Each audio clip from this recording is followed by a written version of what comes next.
Circuit breaker বুঝে কেমনে যে ওভারলোড হয়েছে অথবা শর্ট সার্কিট হয়েছে? আসলে সার্কিট ব্রেকার কত অ্যাম্পিয়ার কারেন্ট যাচ্ছে সেটা বুঝতে পারে না, মানে পরিমাপ করতে পারে না। সার্কিট ব্রেকার কারেন্ট কি পরিমাণ যাচ্ছে সেটা জানে না, কিন্তু অতিরিক্ত কারেন্ট গেলে সেটা টের পায় এবং ট্রিপ করে। এটা দুইভাবে কাজ করতে পারে, মানে এটা দুইভাবে বুঝে।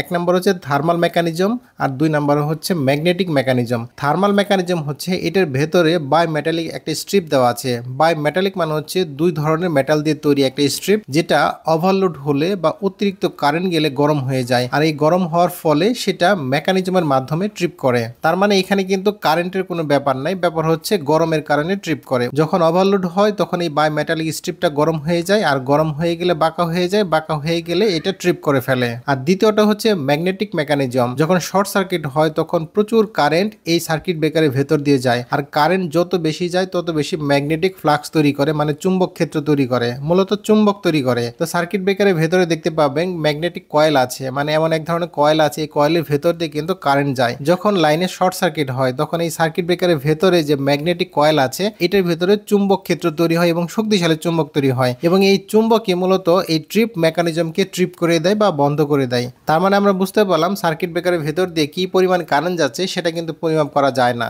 শুধুমাত্র ভেতর দিয়ে যখন অতিরিক্ত কারেন্ট যায় তখন হয় গরম হয়ে যাবে অথবা ম্যাগনেটিক ফ্লাক্স তৈরি করবে, মানে চুম্বক ক্ষেত্র তৈরি করবে, শক্তিশালী চুম্বক তৈরি করবে, এবং এই চুম্বকের প্রভাবে সার্কিট ব্রেকারটি ট্রিপ করবে।